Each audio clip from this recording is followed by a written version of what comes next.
Bismillahirrahmanirrahim. Assalamualaikum warahmatullahi wabarakatuh. Waalaikumsalam warahmatullahi wabarakatuh. Alhamdulillahirabbil alamin.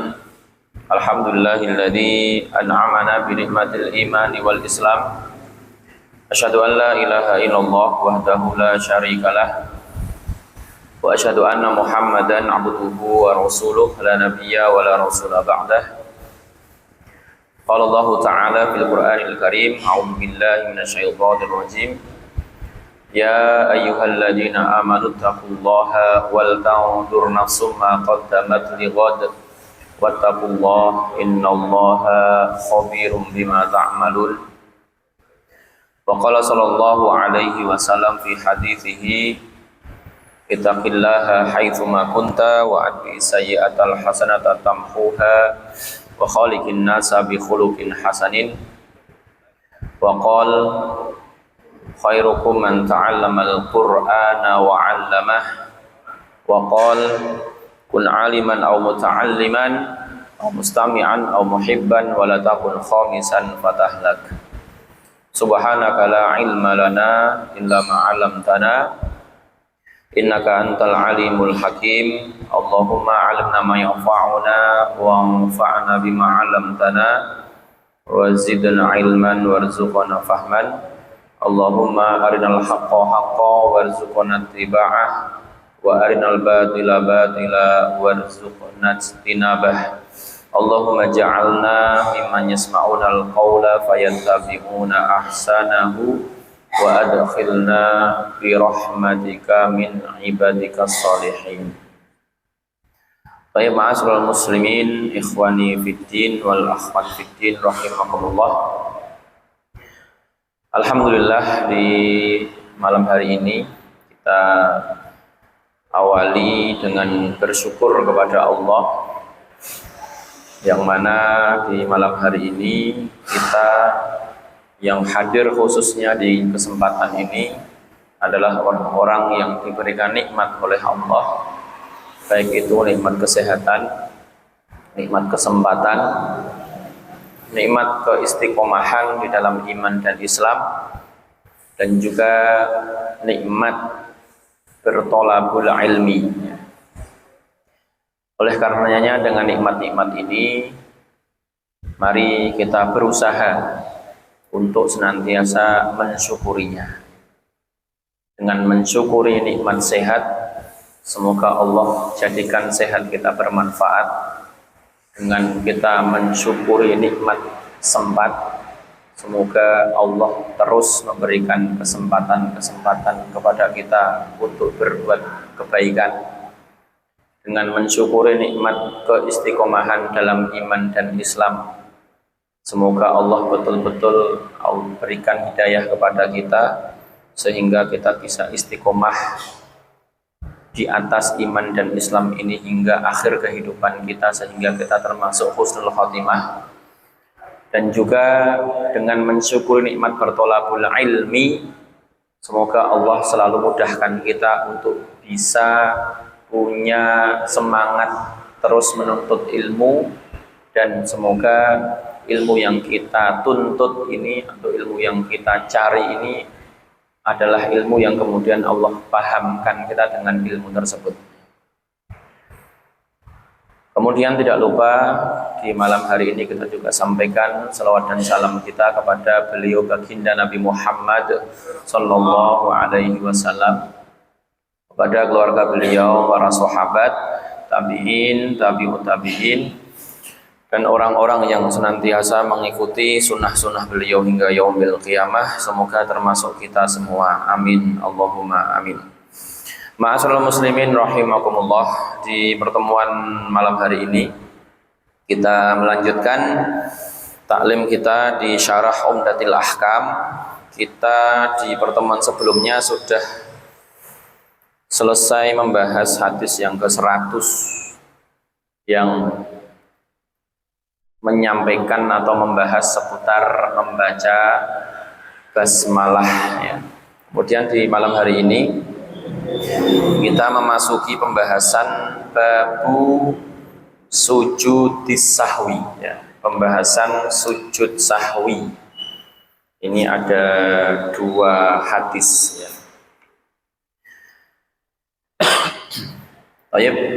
Babu sujudis sahwi. Pembahasan sujud sahwi. Dan ini penting karena mungkin di antara kita ada yang pernah melakukan atau mungkin malah belum ada yang pernah karena tidak pernah melaksanakan atau tidak pernah melakukan kesalahan di dalam sholat. Tapi yang jelas syariat sujud sahwi ini ada dan memang ini pernah terjadi oleh Rasulullah. Nanti kita sampaikan di penjelasannya. Asyahwu huwa nisyanu. Yang dimaksud asyahwu di sini adalah an-nisyan, yaitu lupa. Lupa dalam bacaan atau gerakan atau posisi di dalam sholat. Wa huwa at-tarku min ghairi ilmin, yaitu yang dimaksud dengan lupa itu adalah at-tarku min ghairi ilmin, meninggalkan tanpa didasari ilmu, maksudnya tidak dengan kesengajaan. Walaisa ala sahibihi harajun, dan pelakunya atau orang yang ketika sholat kok dia tertimpa nisyan ini, tertimpa lupa ini, sehingga dia mungkin melupakan salah satu bacaan yang harusnya dibaca ketika sholat, atau melupakan salah satu gerakan yang harus dia lakukan ketika sholat, atau mungkin melupakan satu posisi yang harusnya dia lakukan ketika sholat, maka pelakunya ini tidak laisa ala sahibi haraj, tidak mendapatkan dosa ya. Haitsu qala sallallahu alaihi wasallam, dan ini berdasarkan sabda beliau sallallahu alaihi wasallam, ufiya li ummati 'anil khata'i wan nisyan. Dimaafkan untuk umatku hal-hal yang dilakukan karena kesalahan dan karena lupa. Apalagi kita ini kan memang manusia yang tidak lepas daripada kesalahan dan lupa ya. Itulah kita sebagai seorang manusia. Waqad waqa'a minan Nabi sallallahu alaihi wasallam li hikamin katsirah. Dan ini pernah juga terjadi kepada Nabi. Nabi pas sholat lupa, itu pernah terjadi pada beliau ya. Dan ini terjadi pada Nabi li hikamin katsirah, tentu untuk hikmah-hikmah yang besar, hikmah-hikmah yang banyak. Minha, di antara hikmahnya, kenapa kok sujud sahwi ini juga terjadi pada Nabi? Padahal yang kita pahami dan sudah menjadi maklum di dalam prinsip Ahlussunnah wal Jamaah bahwa Nabi kita itu Nabi yang maksum, Nabi yang terbebas dari kesalahan. Tapi dalam masalah sholat ini kenapa pernah terjadi satu kesalahan pada beliau? Tentu untuk hikmah. Di antara hikmahnya apa? Minha bayanun annahu bashar. Hikmah pertama adalah menjelaskan bahwa Nabi Muhammad pun juga seorang manusia. Beliau sallallahu alaihi wasallam juga seorang manusia. Yaqa'u minhu ma yaqa'u min ghairihi, sehingga tentunya beliau pernah terjadi kepada beliau apa-apa yang juga terjadi pada selain beliau, maksudnya manusia yang lain. Illa annahu la yuqarru alaihi, hanya saja kalau kesalahan yang itu terjadi kepada Nabi Muhammad SAW dalam hal ini, la yuqarru alaihi, itu tidak terus ya, berbeda dengan kita ya. Ismatan lima qaumin nubuwah, ismatan, sebagai satu kemaksuman karena kedudukan beliau sebagai seorang nabi. Jadi kesalahan yang dilakukan beliau itu untuk hikmah, bukan semata-mata kesalahan. Bukan semata-mata kesalahan, tapi untuk hikmah. Beda dengan kita, ya. Beda dengan umatnya. Kesalahannya ya bisa jadi memang karena keteledorannya atau kekurangtahuannya dan sebagainya. Tapi kalau kesalahan yang terjadi pada Nabi, khususnya dalam hal ini, itu untuk hikmah bagi umatnya. Dalam bahasa yang lain, sebagai syariat di dalam terhadap umatnya. Ini wa minha, dan hikmah yang berikutnya diantaranya at-tasri'u lil ummah fi mithli hadhil hawadits, sebagai syariat untuk umat fi mithli hadhil hawadits, di dalam contoh peristiwa ini, yaitu peristiwa sujud sahwi ini. Jadi peristiwa sujud sahwi yang terjadi pada Nabi ini adalah at-tasri'u lil ummah, itu syariat untuk umat, ya, untuk kita.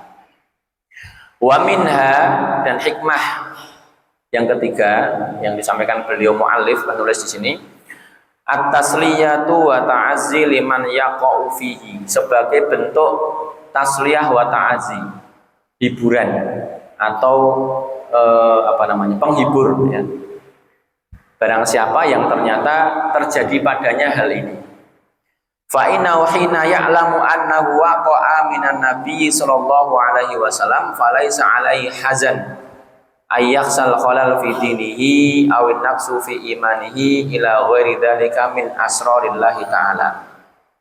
Sehingga ketika diketahui bahwa hal ini juga terjadi pada Nabi, maka kita sebagai umatnya juga tidak boleh bersedih. Maksudnya apa? Ternyata Nabi pun dalam hal sholat juga pernah mengalami lupa. Sehingga ketika kita lupa mengalami ini terjadi pada kita, maka falaisa alaihi hazan, maka kita tidak boleh sedih. Ayyakhsha al-khalal fi dinihi, tidak boleh sedih kalau ternyata di dalam beragama kita itu ada kekurangan. Awin naqsu fi imanih, atau ternyata iman kita juga masih kurang, belum, kualitasnya mungkin belum bagus. Ila ghairi dzalika, dan yang selain itu min asrarillahi ta'ala, yang itu adalah termasuk dari rahasia-rahasia Allah Subhanahu wa taala. Jadi hikmah yang ketiga ini maknanya ketika kita kok ternyata dalam beragama yang aku lakukan ini ternyata masih banyak kekurangan. Ternyata imanku ini belum yang kualitasnya bagus.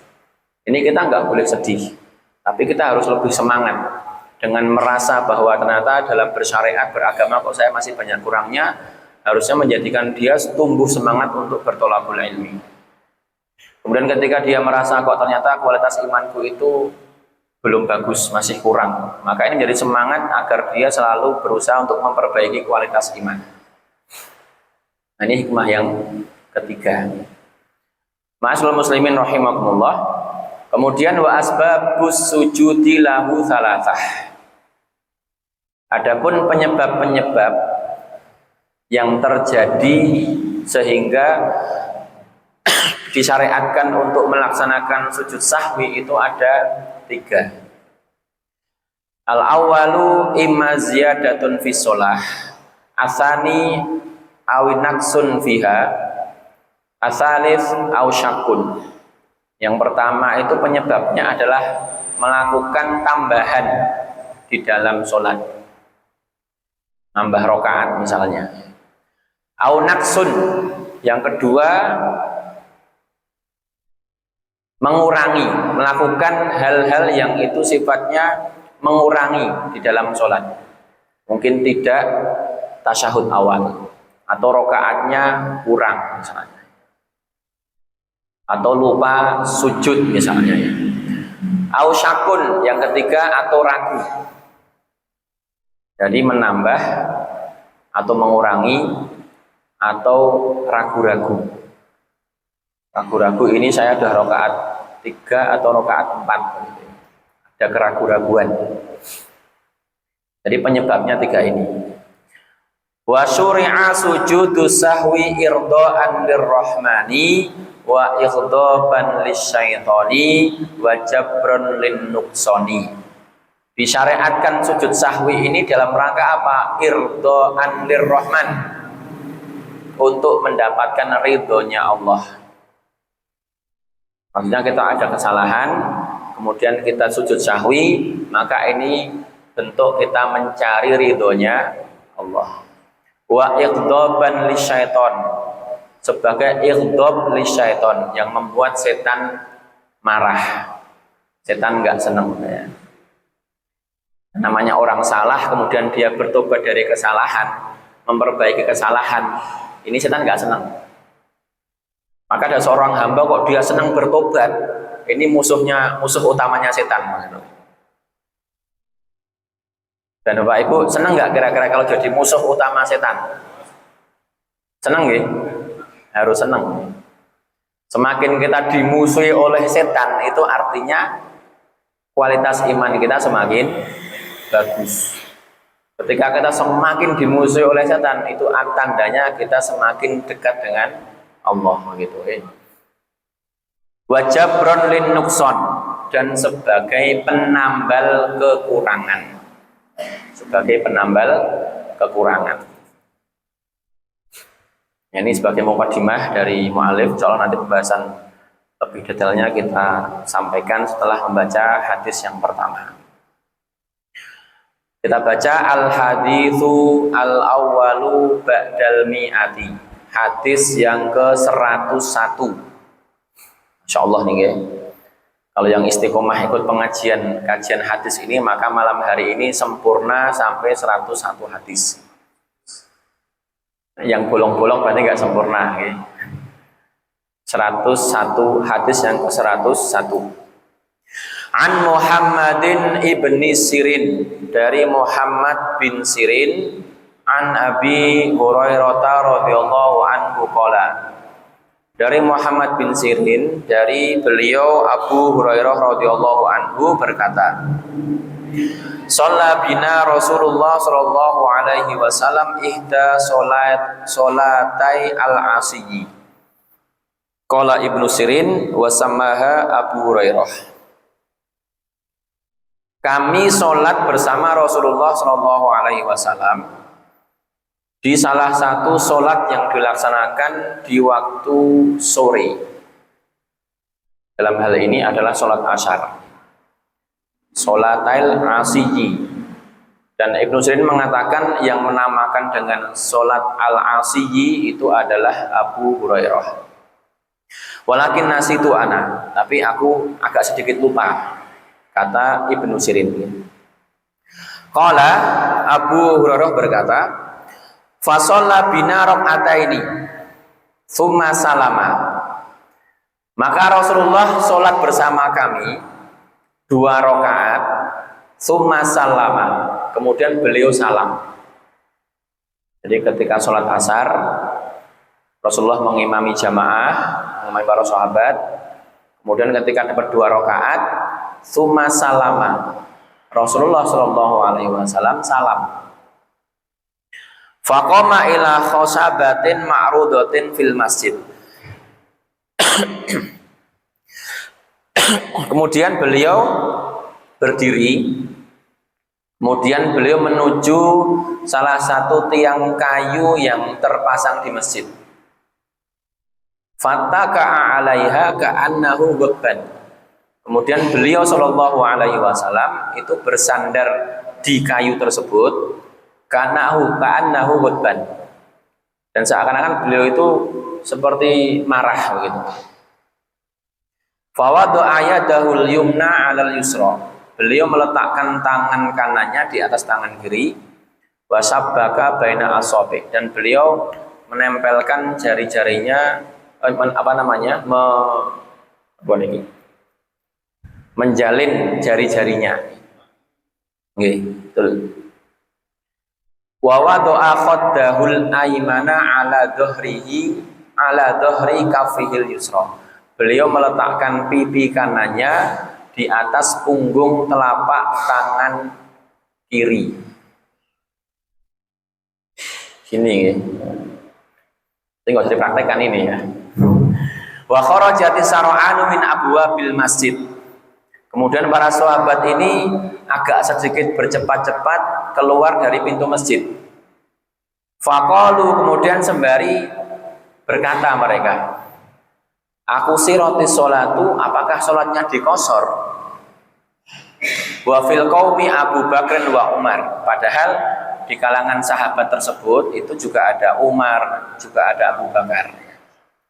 Fahaba ayyukalimahu. Tapi mereka semua itu takut, segan untuk menanyakan ke Rasul.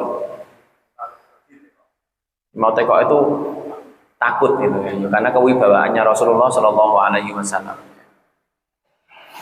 Wa fil qaumi rajulun fi yadayhi tulun yuqalu lahu dzul yadain.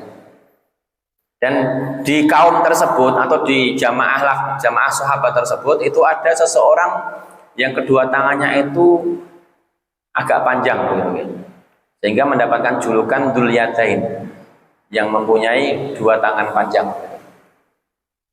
Jadi ini yang berani, memberanikan diri berkata ke Rasul. Faqala, dia berkata, ya Rasulullah, wahai Rasulullah, anasita am kusiratis shalah. Pangapunten, apakah panjenengan kesupen nopo salatipun dipun kosor? Ya Rasul, panjenengan kesupen nopo salatipun dipun kosor. Faqala, kemudian Rasulullah menjawab, lam ansa wa lam tuksor. Aku tidak lupa dan aku juga tidak mengkosor sholat. Jadi seingatnya beliau, sholat yang dilakukan itu 4 rakaat begitu.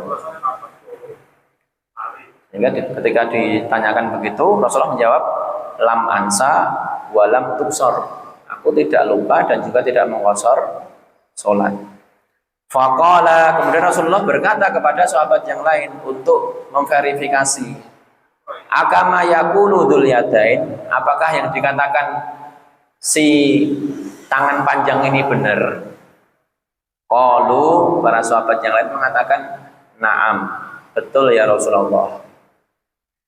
Fataqaddama, kemudian Rasulullah maju, fasalla ma taraka, diusul para sahabat yang lain.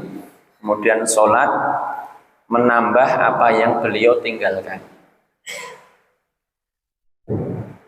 Summa sallama, ini nambah 2 rakaat. Kemudian beliau salam. Summa kabbara wa sajada mithla sujudihi au atwal. Kemudian setelah salam beliau bertakbir dan sujud. Allahu Akbar, sujud gitu.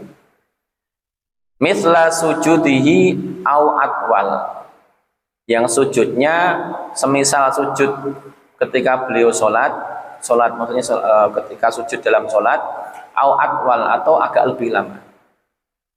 Tsumma rafa'a ra'sahu fakabbara, kemudian duduk di antara 2 sujud atau mengangkat kepalanya sambil bertakbir. Tsumma kabbara wa sajada mithla sujudihi au atwal. Kemudian beliau sujud lagi seperti sujud sebelumnya atau agak lebih panjang. Tsumma rafa'a ra'sahu wa kabbara. Kemudian beliau bangkit lagi sambil bertakbir. Farubama sa'aluhu tsumma salama. Maka barangkali pada bertanya, apakah kemudian beliau salam? Qala nubitu anna Imran bin Husain qala tsumma salam. Maka dikabarkan ke aku bahwa Imran bin Husain berkata, kemudian setelah sujud 2 kali itu beliau salam. Cuman?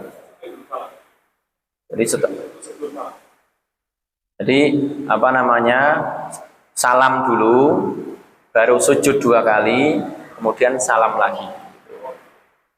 Tapi nanti ada di hadis yang kedua nanti sebelum salam. Memang di sini ada khilaf. Nanti kita sampaikan khilafnya terkait waktu pelaksanaan sujud sahwi. Al makna al ijmali. makna secara global dari hadis yang kita baca. Yarwi Abu Hurairah radhiyallahu anhu anna Nabiy sallallahu alaihi wasallam shalla bi ashabihi imma salat adzuhri awil asri. Di dalam hadis yang kami sampaikan tadi, kami bacakan tadi, Abu Hurairah menyampaikan bahwa Nabi sholat bersama para sahabat, kalau tidak sholat duhur ya sholat asar.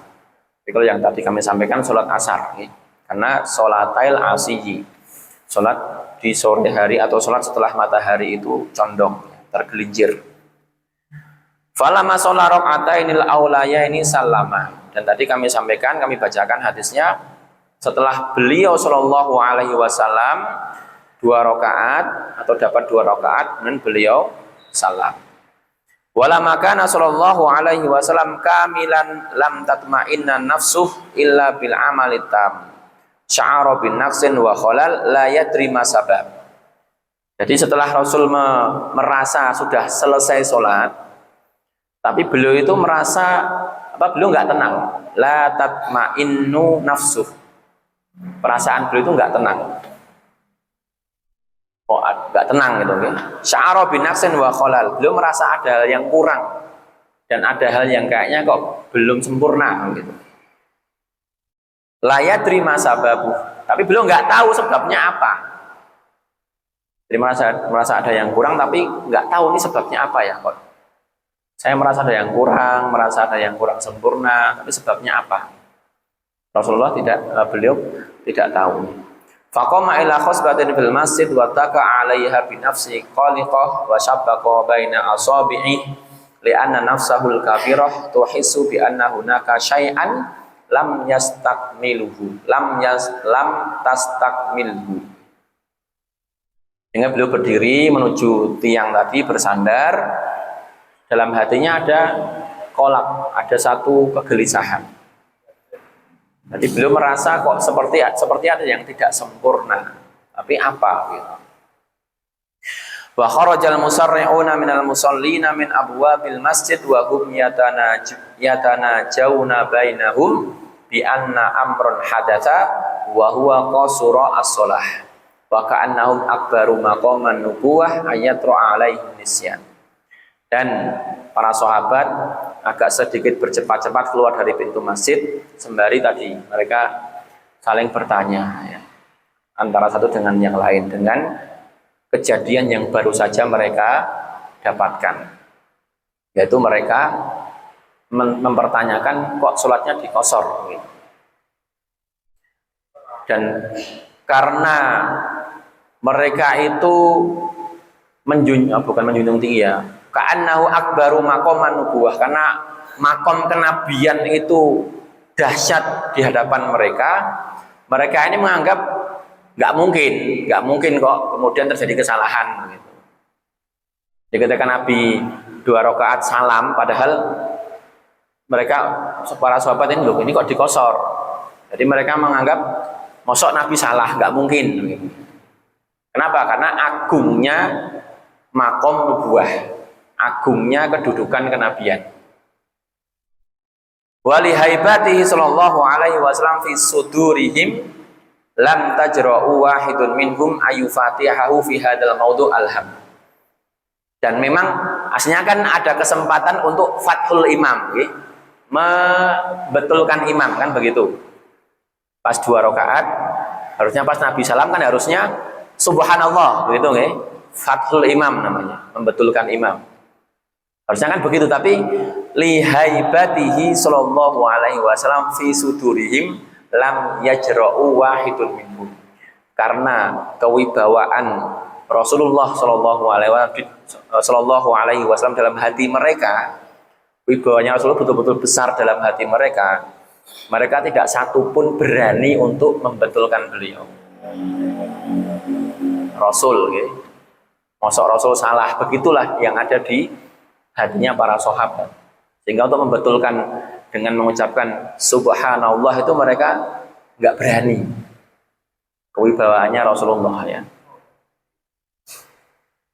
Kalau di kita kan ya itu yang menjadi salah satu syariat ya, fathul imam, membetulkan imam. Jadi kalau imam ada satu kesalahan kan kita boleh membetulkan dengan mengucapkan subhanallah kan begitu. Dan mungkin juga sekalian kami sampaikan termasuk ketika imam salah bacaan. Ketika imam salah bacaan itu juga kita boleh, misalkan kok imam ternyata dia nggak sadar kalau salah, maka boleh kita membetulkannya dengan kita mengucapkan bacaan yang benar. Atau ketika imam lupa baca, imam lupa lanjutan ayatnya seperti apa, maka ketika imam diam, jangan langsung dibetulkan dulu, ditunggu sebentar. Karena biasanya para imam itu ketika diam sebentar karena lupa bacaan yang lanjutan bacaannya, itu sedang mengembalikan memorinya begitu. Jadi ketika kemudian baru diam sebentar langsung disambut dengan pembenaran, kadang malah membuyarkan. Jadi tunggu sebentar, kalau mungkin sudah dirasa kok tidak melanjutkan, baru kita membantu untuk memberikan bantuan terkait lanjutan ayatnya, lanjutan bacaannya. Jadi fathul imam, membetulkan imam. Tapi dalam hal ini kenapa kok sahabat tidak melakukan itu tadi? Karena kewibawaan Rasulullah yang membuat mereka nggak berani. Apalagi makom nubuwah, kedudukannya beliau sebagai seorang nabi. Bima fi dzalika Abu Bakar wa Umar radhiyallahu anhu. Padahal di dalam jamaah itu juga ada Abu Bakar dan Umar. Ya memang kalau seseorang itu tingkat keimanan, tingkat kedekatan kepada Allahnya luar biasa, itu memang wibawanya luar biasa. Dan mungkin kita pernah menjumpai mungkin salah seorang ulama, seorang alim atau mungkin kiai yang mungkin tingkat imannya luar biasa, tingkat kedekatan sama Allahnya luar biasa, maka datangnya itu sudah bisa membuat kita ya segan banget dengan beliau. Apalagi ini seorang nabi. Ila anna rajulan minas sahabati yuqalu lahu dzul yadain qata'a hadha sumta bi an sa'alan nabiyya sallallahu alaihi wasallam bi qoulihi ya Rasulullah anasita am kusiratis shalah. Hanya saja kemudian ada salah seorang dari para sahabat yang disebut dzul yadain memberanikan diri untuk ya istilahnya biar menghentikan pembicaraan tadinya. Mereka memberanikan diri berkata kepada Rasul, ya Rasul, engkau lupa atau sholatnya dikosor.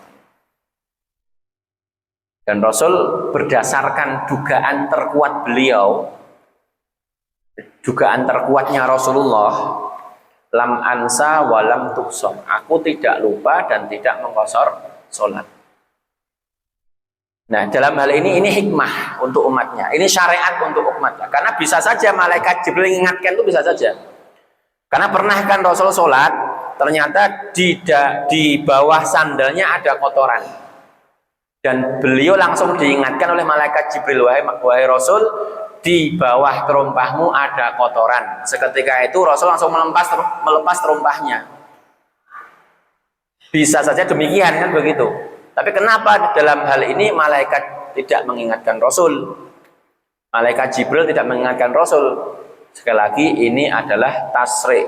Ini adalah pensyariatan. Syariat untuk umatnya.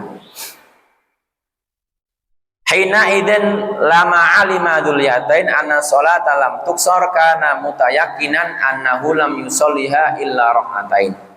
Alima annahu sallallahu alaihi wasallam qad nasiya faqala bal nasitu. Sehingga ketika Dzulyatain tadi mendapatkan jawaban Rasulullah, ternyata sholatnya tidak dikosor, dan secara yakin bahwa tadi sholatnya adalah 2 rakaat, maka Dzulyatain tadi mengetahui bahwa ternyata Rasulullah lupa. Sehingga beliau mengatakan bal nasitu, ternyata aku lupa.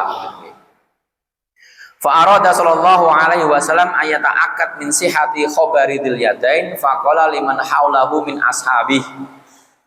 Tapi apa yang ditanyakan oleh Dzulyatain tadi belum membuat Rasulullah yakin, sehingga beliau bertanya ke sahabat sekitarnya untuk verifikasi, untuk agar beliau betul-betul yakin. Karena dalam ibadah itu kan pondasinya 2, yakin dan ghalabatud dzon, dzon yang terkuat. Ibadah itu nggak boleh dengan keraguan. Ibadah itu kan dibangunnya antara dua. Kalau tidak yakin, maka ghalabatu dzon yang terkuat. Ghalabatu dzon itu ya sekitar 80% ke sana. Kalau yakin itu kan 99,9% atau 100%. Gitu ya. Ini dibangunnya ibadah. Ibadah nggak boleh karena ragu-ragu. Apalagi karena kebodohan, nah nggak boleh ya. Kemudian faqala liman haula, tanya kepada sekitarnya tadi, akama yaqulu dzulyatain min annilam usolli ila rakaatain. Apakah betul yang ditanyakan oleh tangan panjang tadi kalau aku tadi sholatnya baru 2 rakaat? Faqalu, kemudian para sahabat menjawab, betul ya Rasul, engkau nembe sholatipun 2 rakaat. Hina idzin taqaddama sallallahu alaihi wasallam. Maka seketika itu Rasulullah maju. Fa sallama taraka minas shalah, kemudian beliau melakukan apa yang beliau tinggalkan di dalam sholat tadi. Jadi karena baru 2 rakaat, maka beliau menambah 2 rakaat. Wa ba'da tasyahudi sallama. Setelah tasyahud akhir, beliau salam. Tsumma kabbara wa huwa jalis, kemudian beliau bertakbir dengan duduk, wasajada, takbir kemudian sujud. Wasajada mithla sujudi sulbi sholah au atwal. Sujudnya sebagaimana sujud ketika beliau sholat sebelumnya ya. Au atwal atau lebih lama. Tsumma rafa'a ra'sahu minas sujud, kemudian bangkit dari sujud sembari bertakbir, tsumma kabbara wa sajada mithla sujudihi au atwal. Kemudian beliau sujud yang kedua seperti sujudnya ketika sholat atau lebih panjang dikit. Tsumma rafa'a ra'sahu wa kabbara, kemudian bertakbir bangkit dari sujud. Tsumma sallama wa lam yatasyahhad. Beliau kemudian salam dan antara sujud yang setelah dia sujud yang kedua dengan salam itu tidak ada bacaan tasyahud. Setelah sujud yang kedua Allahu Akbar, langsung Assalamualaikum warahmatullahi wabarakatuh. Ma'asyiral muslimin rahimakumullah. Nah, ini hadis yang pertama terkait apa yang terjadi pada Rasulullah. Sekali lagi ini untuk tasrik, untuk pensyariatan terhadap kita atau kita sebagai umatnya. Al-ahkamu al-mustambitatu minal hadis. Beberapa hukum yang disimpulkan dari hadis yang kita baca ini. Yang pertama, jawazus sahwi minal anbiya'i alaihimussalamu fi af'alihim al-balaghiyah illa annahum la yuqarruna alaih. Yang pertama, bolehnya as-sahwi, bolehnya ada kesalahan, bolehnya terjadi kesalahan atau dimakluminya terjadi kesalahan pada para nabi alaihi salam. Dalam hal ini khususnya Rasulullah sallallahu alaihi wasallam fi af'alihim al-balaghiyah, tapi hanya di perbuatannya beliau untuk dakwah ya. Illa annahum la yuqarruna alaih, hanya saja tidak terus-menerus. Tidak terus-menerus, dan memang kesalahan ini bukan semata-mata kesalahan. Sekali lagi, kesalahan dalam perbuatan Nabi ini untuk hikmah dan syariat kepada umatnya. Ammal aqwalu al-balaghiyatu fasyahwu fiha mumtani'un 'alal anbiya' wa naqala fi dzalikal ijma'. Tapi kalau dalam ucapan-ucapan al-balaghiyah yang disampaikan beliau sallallahu alaihi wasallam dan para nabi dalam rangka dakwah, fasyahwu fiha mumtani', maka tidak mungkin ada salah. Jadi kalau ucapan Nabi sallallahu alaihi wasallam itu tidak ada salahnya. Ini yang harus dipahami bersama nih. Kalau apa yang keluar dari lisannya beliau sallallahu alaihi wasallam, maka tidak pernah ada salah. Mumtaniun, fasyahwu fiha mumtani, nggak mungkin salah. apa yang keluar dari lisan beliau nggak mungkin salah. Tapi kalau perbuatannya tadi ternyata ada kemungkinan salah. Tapi salahnya itu bukan salah memang karena salah sebagaimana kita salah, tapi salah yang terjadi pada Nabi dalam perbuatannya itu untuk hikmah dan syariat untuk umatnya. Nah, ini harus kita pahami ini. Karena kalau kemudian Nabi aja salah ya nanti agama kita ini nggak masuk. Itu yang pertama yang harus kita pahami. Tapi kalau ucapan Nabi mumtani'us syahwi, nggak mungkin salah ya, nggak mungkin salah. Tidak ada salah dalam ucapannya Rasulullah Shallallahu Alaihi Wasallam. Ada adzan gitu. Yang kedua, al-hikamu wal asrarul lati tatarattabu ala hadza sahwi min bayani tasri'i wa takhfifi 'anil ummati bil 'afwi 'anin nisyani minhum. Dan di antara hikmah dan rahasia-rahasia yang didapat dari adanya kesalahan salat ini tadi itu sebagai tasri', sebagai pensyariatan, wa takhfif 'anil ummah, dan sebagai bentuk keringanan untuk umat, bil afi, dengan memaafkan, anin nisyani minhum, memaafkan apa-apa yang ternyata ada lupa yang mereka lakukan. Jadi ini bentuk takhfif 'anil ummah, meringankan kita sebagai umatnya. Karena kita ini umat yang mudah lupa, mudah salah begitu. Ma'asyiral muslimin rahimakumullah. Kemudian annal khuruja minas sholati qabla itmamiha ma'adhanna annaha tamat la yaqta'uha bal yajuzu bina'u 'alaiha wa itmamun naqis minha. Nah, tadi misalnya terjadi satu kesalahan di dalam sholat, kemudian yang kesalahan itu nggak disengaja ya, kemudian keluar daripada sholat. Tadi seperti Rasulullah tadi 2 rakaat salam langsung kemudian keluar, kan begitu. Keluar, sudah tidak dalam kondisi bersoft-soft lagi. Keluar. Ma'adzona annaha tamat, tapi dengan keyakinan atau dengan dugaan yang kuat bahwa sholatnya sudah sempurna. La yaqta'uha, maka dengan sudah keluar tadi tidak otomatis membatalkan. Bal yajuzul bina'u 'alaiha, tapi boleh tetap al-bina'u 'alaiha, tetap terbangun atas sholat yang sudah terlaksana tadi. Maksudnya sholat yang sudah dilaksanakan tadi itu masih sah begitu, tidak kemudian dianggap batal. Wa itmamun naqis minha, baru kemudian ketika tadi ada yang mengingatkan tadi, ada yang menanyakan tadi, kemudian baru kembali dan menyempurnakan yang kurang, kemudian diakhiri dengan sujud sahwi. Dan dalam hadis tadi sujud sahwinya dilakukan setelah salam. Jadi kalau sujud sahwinya setelah salam, berarti salamnya 2 kali, kan begitu. Nanti ada khilaf nih, karena tidak semua masyarakat, tidak semua saudara kita itu sudah memahami ini, sehingga kadang kalau sujud sahwinya kok ba'da salam, itu kadang malah bingung gitu. Makanya kalau mazhab Syafi'i nanti kita sampaikan di akhir ini, di pertemuan berikutnya ya, kita sampaikan. Terus nanti pertemuan berikutnya ampun absen, biar penjelasan ini sempurna.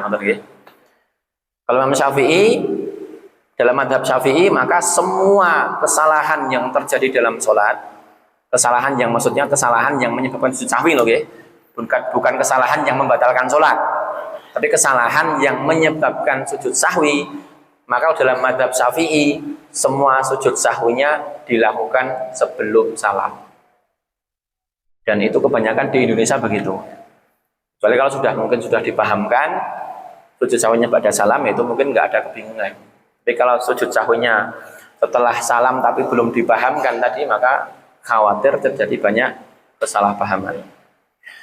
Ma'asyiral muslimin rahimakumullah, mungkin demikian dulu pertemuan kita. Insyaallah kita tuntaskan di pertemuan berikutnya terkait ini.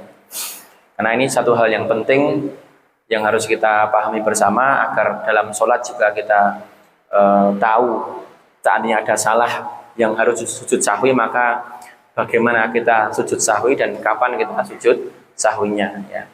Mungkin demikian untuk pertanyaan, mungkin di luar forum saja karena ini belum tuntas soalnya pembahasannya. Jadi saya yakin pasti akan menyisakan pertanyaan, disimpan dulu, ditanyakan di pertemuan berikutnya.